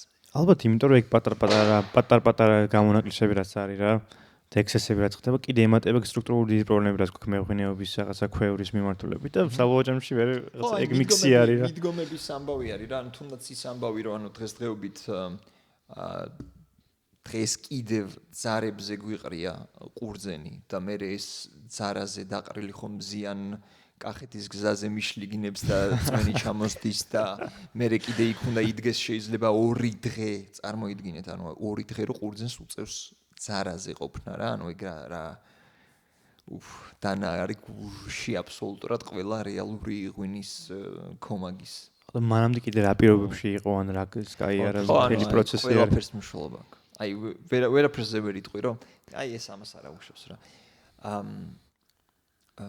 ტუმბო არის ყველა ღვინის სტილს ჭირდება სპეციფიური ტუმბო. ტუმბოზე საქართველოში არავინ არ საუბრობს რომ იმპელერიანი წამოიღეთ გუში ანუ არიან მეღვინეობები ანუ არ ვამბობ რომ ანუ ესე ბრმად ყველა ერთი და იგივეს იყენებს მაგრამ დამიჯერეთ უმეტესობაში საერთოდ იმაზე საუბარი არ მიდის რომ მოდი ხა ეს არის დელიკატური თეთრი ღვინო და ამისთვის ჩვენ უნდა გამოვიყენოთ კონკრეტული ტუმბო რომ ანუ არ მოხდეს აჟიტირება ღვინის ჟანგბადით გამდიდრდება რომ არომატები არ და ანუ ძალიან ცოტა მეღვინეობა არის სადაც მაგაზე ფიქრობენ ეგ არის აი ერთი დეტალი რომელიც რადიკალურად შეცვლის ღვინის ხარისხს და მაგას ძალიან ცოტა აქცევს ყურადღებას და შენ სადღაც ახსენებდი საწყის მდგომარეობას კიდე მდებარეობა აი თუნდაც როგორი მდებარეობა აქ რა ვენახებს ქარი ეგეთ რაღაცები ეგეც დიდი პრობლემაა ჯაჭვი არის ხო ეგეც დიდი პრობლემა იმ თვალსაზრისით რომ გვხდება რეგიონები გვხდება ჯიშები რომლებიც ისეთ ადგილას არის გაშენებული სადაც მაინდა-მაინც კარგი ტერუარს რასაც ვეძახით ხო ტერუარი მოიცავს 5 რაღაცას რა იმედი არ გამოგრჩება არც ერთი ეს არის სიმაღლე ზღვის დონიდან ექსპოზიცია რა მიმართულებით არის ვენახი გაშენებული ეს არის თვითონ ნიადაგი როგორი არის კლიმატი და მიკროფლორა როგორი საფუარი ბაქტერია მყავს მე და ნუ აი როგორი რა მიკროფლორა არის რა იმიტომ რომ არიან მეღვინეობები რომელიც ასე ვთქვათ როგორც ვეძახით ხოლმე სპონტანური ფერმენტაციით წარმართავენ დუღილს ანუ კულტურულ ანუ ესე ხელოვნურად არ შეყავთ რამე საფურის კულტურა და იყენებენ ავთენტურს რაც მათ ვენახში მოიპოვება რაც მათ ყურძენზე ზის ხო აი ეს 5 რაღაცა ქმნის ტერუარს და იმ კონკრეტული ყურძნისთვის შეიძლება რომ ეს ტერუარი არ იყოს ხელსაყრელი შესაბამისად ანუ მაგრამ ამას არავინ დღესდღეობით ისე არ უყურებს რა ძალიან ერთეული ადამიანები, მეღვინეები, მევენახეები. დღემდე გვიჭირს მე გამბავი. რამდენად ჩახლართული და ძალიან საინტერესო სფეროა, მაგრამ რა გონია ვაი. ხანწებით როსო ეგრე მარტივია, ხო, ეგრე მარტივი არა. აი ცოტა ესე რაღაც წამოვქერცლეთ, აი ამ ხელა სფეროს. რამდენი საუბარი შეიძლება, просто ცოტა მე მგონი ჯობია რომ ეხა ბოლოსკენ გავიდეთ არა. დროში შეზღუდული ვართ, მაინც რაღაც ხრივ. პირველ რიგში სამ ბოლომდე გავალთ ყოველთვის ყველა სტუმარს ვატოვებინებთ ერთ გამოთქმას ფურცაზე და შენც ხარ დაგვიტოვებდი ქართული გამოთქმა რა ნებისმიერი რაც კი აზად მოგივა ხო კარგად დავფიქრდები ხო და მე არ უჩქარებ ხო არა და მე მინდა რომ 1-2 სიტყვა კაც ამხელა მარათონია გადახდელიო სამაზე როგორ ავალაპარაკოთ და ეს 100 დღიანი ჩელენჯი თუ შეგიძლია ჩელენჯი რო გაქვს 1-2 სიტყვით რო გითხრა მარათონის რეფლექსია და მე 100 დღიანი ჩელენჯი რა იქნება და როგორ იქნება? ხო, ვინც არ იცის, მარათონი მქონდა, იმაზე უფრო პატარა ვიდრე გეგმავდი და ღვინის მარათონი. ღვინის მარათონი რა თქმა უნდა, სირბილთან არაფერ კავშირი არ პირიქით, ერთ ადგილას ვიჯექი 2 დღის განმავლობაში 12 საათი დღეში და ვსინჯავდი ღვინოებს და ნუ ჯამში გავსინჯე 106 ღვინო, რაც არ არის ბევრი, რეალურად არ არის ბევრი, უბრალოდ იმდენად რაღაცა პირველი იყო, იმდენად ემოციური იყო, რომ ძალიან ბევრ თემას ვეხებოდა, აი როგორც ახლა ჩვენ ვსაუბრობთ, ღვინის სინჯვასთან ერთად აი ამ ყველა თემაზე ფაქტიურად მიწევდა საუბარი, თორე რეალურად ახლა 106 ღვინო 2 დღისთვის, ღვინის პროფესიონალისთვის არაფერი არ არის ნამდვილად. ვაპირებდი რომ 500 ყოფილიყო და ეს გაგრძელდებოდა ალბათ ერთი კვირა და მადლობა ღმერთს მართლა რომ 500 ეგ შემდეგი გაჩერება იქნება 500 ღვინო. ხო, მანდ უკვე მართლა მარათონი დამჭირდება ფიზიკურად, სირბილი და მთელი ამბები რომ ანუ ანუ 500 ქართული ღვინო? თუ იდეაში ხო. ხო. იდეაში ხო. ეხლა აქ 106 ანუ უცხოურებიც მქონდა რაღაცები, მაგრამ საინტერესო იქნება რაღაცნაირად ანუ მაინც აი გულში რაღაცა მღრნის რომ აი მინდა ეს 500 ციფრი მომწონს. და მე აი ამ ღვინოებიდან გავაკეთე ძალიან ისეთი მწირე სელექცია ჩემი ონლაინ ღვინის მაღაზიის რაც არის სტარტაპი View რომელიც ზუსტად იმას ემსახურება რომ აი ეს რაც ვახსენე რომ ძალიან ბევრი კარგი ღვინო რჩება ჩრდილში აღარ იყოს ეგ ამბავი რა ანუ იმიტომ რომ მე თვითონ ვსაუბრობ ამ ღვინოებზე მეღვინეობებზე და აი 100 სიდღე 100 ღვინო ჩემი თავისთვის გაკეთებული ჩელენჯია რომ მოტივაცია მქონდეს რაღაცნაირად ცოტა თავს ძალდა იმიტომ რომ შრომა არის ხო ამ ვიდეოს გადაღებაც ყველაფერი ღვინოსთან ურთიერთობა ჩემთვის დიდი სიამონება არის იმ 12 საათიანი მარათონებიდან ხალხი მაგას მიხვდა ნამდვილად და ხო ამ 100 ღვინის გასინჯვა ჩემთვის არის აბსოლუტური სიამოვნება, უბრალოდ мотиваცია მივეც ჩემ თავს, რომ ყოველ დღე რაღაცა ახალი საინტერესო ღვინო გაუზიარო ადამიანებს რა. ეს ამ სიაში დაემატება ხო ნენელა თავისი უფრო დიდი აღწერილობებით და რაც არ მაქვს გაწერილი, ყოველ დღე არის ხასიათის ამბავი. აი დღეს მინდა რომ აი გუშინ მაგალითად ქარვისფერი ღვინო მქონდა, იმიტომ რომ ანუ უბრალოდ მინდოდა რომ ქარვისფერი ღვინო მიმერთვი. გუშინ გონ მეორე მესამე დღე იყო ხო? მესამე დღე იყო. და ჩავწერე უბრალოდ ქარვისფერი ღვინო, მე ორი ჭიქა მივირთვი, გემრიელად, შენრად დავიძინე. და შენი ეს წესია რაც არის, ანუ სხვადასხვა დონის ანუ მომხმარებლებისთვის არის ხო გათვლილი დამწყებებისთვის როგორც და თუ როგორ არის? ანუ არის ღვინოები, რომლებიც შეიძლება დამწყებებს არ მოეწონოთ, მაგ პერსპექტივაში დიდად არ უყურებ. რა ჩემთვის ძალიან დიდი უფრო მეტ ყურადღებას ვაქცევ იმას, რომ იყოს ხარისხი და იყოს ადეკვატური ფასი. ბევრი ღვინო მაქვს აი ჩემ მცირე სელექციაშიც, რომელიც დამწყებსაც მოეწონება და ღვინის სერიოზულ მოყვარულსაც. რა, იმიტომ რომ ანუ ფასეულობები მაქვს სწორად დალაგებული, ესე მგონია ყოველ შემთხვევაში რა. და აი მაგისი ერთგული ვრჩები ჯერჯერობით და იმედი მაქვს რომ არ შეიცვლება და არც იმედს არ გამიმტყუნებს მაგ იდეის სისწორე. ჩვენ კიდე მოგვიწევს კონი გაგრძელება, მაგრამ ეს პოდკასტის ფორმატის მიღმა, მაგრამ აი ერთი ძალიან ცენტრალური კითხვა მქონდა, რომ აი როგორც შენ თქვი, აი სხვადასხვა ქვეყნებში რა, სხვადასხვა ბაზარზე. აი ის რო რაღაცა ქართული ღვინო თავს გახსენებს თავისი ხელწერით, თუნდაც რაღაც იმ რესტორანში, შენ სტეიქჰაუსში, შენ იმ მაღაზიაში, შენ მთავრობებზე.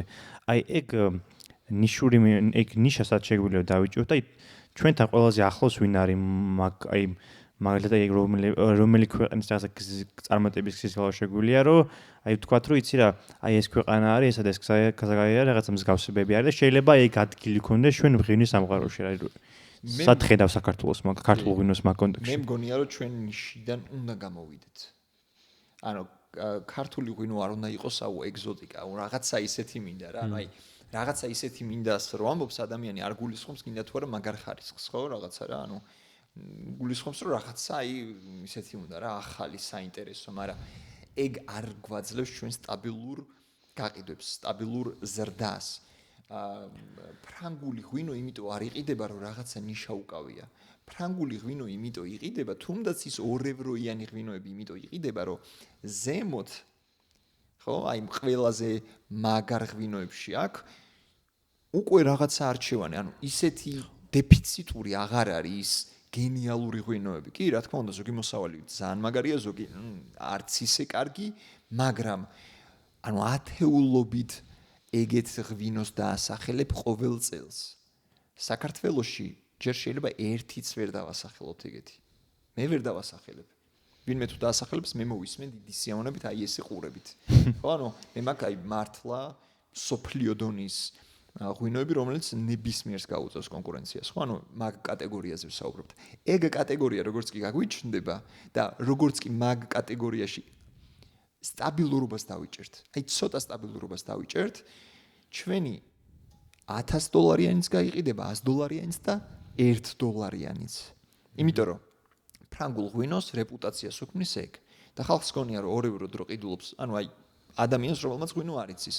რატო აირჩევს ფრანგულს, იტალიურს, ესპანურს, არგენტინულს თუ ასე შემდეგ. იმიტომ რომ გაუგია რომ აი ის ქვეყანა აწარმოებს ყველაზე მაგარ ღვინოს, მაგრამ საუბარი არის $2000-იან ღვინოზე და არა იმ $2-იანზე, რასაც შენ ყიდულობ, მაგრამ ფსიქოლოგიურად ეგ მოქმედებს რომ ის ქვეყანა არის ყველაზე მაგარი აი ამის წარმოებელი და ერთადერთი რაშიც შეიძლება რომ ნიშა გვეჭიროს და ეგ რაღაცა პატარა ისეოს არის ქარვისფერი ღვინო.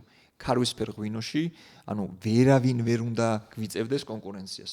ჩვენი ცოდნით ჯერ ერთი ჯიშების მრავალფეროვნება გვაქვს ისეთი, რომ აი უნდა ვკენწლიდეთ ყველას. აი მართლა, ოღონდ ამას თვითონ უნდა ამბობდეს ყველა. და ეს რა თქმა უნდა ღვინის კრიტიკოსები ასე შემდეგ. ანუ მან გვჭირდება მუშაობა, რომ ჯერ ერთი აი ესეთმა ადამიანებმა გასინჯონოს ჩვენი ღვინოები დაინტერესდნენ. გინდა სახელმწიფო ჩაერიოს, ვინც გინდათ ის ჩაერიოს რა. ანუ რამენაირად იმ მაგიდაზე მოხდეს ესეთი ღვინოები, სადაც შანსი ექნება, რომ ვინმე წონიანი იტყვის, რომ ვაუ, ჯორჯია. ბრავო. აი ეგ გვჭირდება რა. ესე იგი, დიდი ნახტომი გვჭირდება რა, რაღაც აფეთქებას არ გვჭირდება, რომ აფეთქება სამწუხაროდ ღვინის სამყაროში რთული არის რა. ამას ჭირდება ფეთქება 20 წლის განმავლობაში უნდა ფეთქდებოდე ყოველ წელს. ინოვაცია, ექსპერიმენტები. ხო.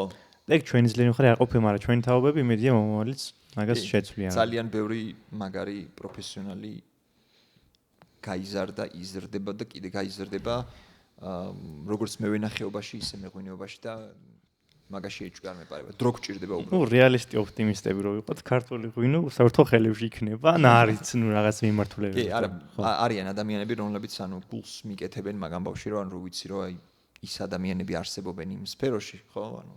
ძალიან იმედიანად ვარ. ძალიან კარგია მე. მაგას საჭობია რაღაცა ასეთი რომ ცნობილი გახდები, რომ ამ ქვეყანას შეუძლია ხარისხიანი ღვინის წარმოება. კი, ძალიან დიდი პოტენციალი გვაქვს. ხო, თან იმის უმეტეს იმდენად ხას უსვათ, რომ ჩვენი ისტორიის ნაწილი და იდენტობის ნაწილი არის და რაღაც სავიზიტო ბრალად იქცა ქართული ღვინო, რომ თან ეგ ევროპელობასთანაც ასოცირდება რაღაცნაირად და დიდი მემკვიდრეობა აქვს და პასუხისმგებლობაც დიდი გვაქვს მომავლის წინაშე, ასე რომ ჩვენ ვიცით. ჩვენ რა. ჩვენ არა. შენ მე ვიცი რაც იცი კარგად და რას გამოგდის კარგად. არა, მივალთ მან დაუცლებლად ყველა ვარიანტში მივალთ. ბევრი შრომა დრო დაგჭირდება და კრიტიკაც არ გვაწყენს გზა და გზა. თუ ჩემნაირი კიდე 10 გაჩნდება ბაზარზე, დამიჯერეთ რომ ჩვენ კი არ ვიქნებით ერთმანეთს რამე ფორმით კონკურენტი. არა, პირიქით, სფეროს მაგრად გამოადგება ეგ ამბავი. რომ ადამიანები იქნებიან არა ერთი, არამედ 10, რომელიც საუბრობს, რომ ხალხო ეს არ არის. ადგილობრივ ბაზარს სხვათა შორის დიდი გავლენა აქვს მაგაზე, რომ ზოგადად მოთხოვნა გაიზარდოს ხარისხიან ღვინოზე და ეგ ძალაუნებურა და ეს კონკურენცია იქნება, რომ ვა, ჩემი ღვინოები აღარ მოწონთ, აღარ აკმაყოფილებს ეს ერთი და იგივე დონის ღვინოები რაღაცა უნდა level-up-ი გავაკეთო, უნდა განვითარდე, უკეთესი უნდა შევქმნა და როცა სუტაშს უკრავ და რაღაცა იმ კომფორტში ძალიან მარტივი ამბავია ხო ყველას გვესმის რა. კომფორტი კლავს პროგრესს. ხო და იმაგიტომაც გვიჭირს რა დასალური მიმართულებით ბაზარზე. თუ ეგ ხა ხელმისაწვდომობის თემაც არის და სხვა რაღაცებიც არის, მაგრამ აი თუნდაც იმ რეგულაციებთან გამკლავება იმ სტანდარტებთან და მარტივი რაღაცა ნაკლები წინააღმდეგობის გზა მეზობელი ჩრდილოეთ თუ გადაუხო იქვე არის რა და გასაგებია არის რა. ალბათ ეგ ლოგიკაც არის ინსტინქტი არის რომ მეტი სარგებელია უფრო მარტივი. ამიტომაც რატო არა რა. ამას ვაკეთებთ, ამას გავაკეთებთ, მაგრამ ეგ მიდგომა რომ ეგ სტატუს კო შევინარჩუნოთ და რაღაცებს გვერდი ავუაროთ და თვალი დავხუჭოთ და იცი რა. ეს ასეა და არ ვაღიაროთ. შორს ვერ წაგვიყვანს საბოლოო ჯამში და სულ თუ არაფერი დანაშაული არის ხო როგორც ჩვენ თქვი იმდენი მრავალფეროვნება აქვს რესურსი თუნდაც ჯიშების ხრი რაღაცა რომ აუცილებლად გამოსაყენებელი არის და დასახვეწი არის და განვითარება შეიძლება განვითარების გარდაც მასშტაბიზირება რაც თავარი იქნება რომ საერთაშორისო რაღაც ამ რუქაზე კი ვართ მაგრამ რაღაცა ეს შეხსენება კი არ ვიყოთ აი ჩვენი ადგილი ქონდეს და ვიცოდოთ ჩვენი ღირსება რა არის მე პირადად ამ საუბრიდან ეგ შაბეჭლება დამჭა ხო ალბათ რელევანტურები უნდა გავხდეთ ხო კი ბატონო. თუ ვერ მოიფიქრიან რაღაც ფრაზა? აი ხა რაღაც ფრაზა ვახსენე, არ ვიცი რამდენად ესე გამოთქმარი, მაგრამ ჩემი მოფიქრებული რო არ არის მაგას ვიაზრებ და მკარნახობს ჩემი გონება კომფორტი კლავს პროგრესს. კი ბატონო. სხვადასხვა ეგ ამ პოდკასტის დაწყების იდეაც ეგ იყო რომ გარდა იმისა რომ ბევრი დრო ქონა და დიად არაფერს არ ვაკეთებთ ეს კომფორტი ზონა ასე კომფორტი მართლა კლავს წინსვლას და პროგრესს და ჩვენი ყველა უნდა გავაკეთოთ ხო ასეა ხო ყველამ საკუთარი საქმე მორჩება მე ლუძი მინდა რომ გავაგრძელოთ ჩვენ ყველა საინტერესო ეგ არის ლუძის მიმართულება ხელსაც თუ მოაწერ მაგ ფურცაზე კი რა თქმა უნდა სანდრო შენი ბრალი ეგ ლუძე ვერ ვაგრძელებთ საუბარს კი ბატონო. ორმეს მადლობა კიდევ ერთხელ. პირი მადლობა ჩვენ. ძალიან მისიამოვნოთ ჩვენს ორივე. და ნუ მოკლედ პირველ რიგში იმას ვეტყვი მაყურებელს რომ გიორგის ყველა სოციალური ქსელი იქნება აღწერაში და აუცილებლად გადადით და მოინახულეთ. და ნუ ჩვენი არხიც გამოიწერეთ, გადააზიარეთ ვიდეო. არ ვიცი, უთხარით ყველას, ვისაც თქვენი აზრით გამოადგება რაიმეში. და ხო, დიდი მადლობა კიდევ ერთხელ ყურადღებისთვის და დიდი მადლობა კიდევ ერთხელ იმისთვის, რომ გვესტუმრეთ. შეხვედრამდე. ნახვამდის.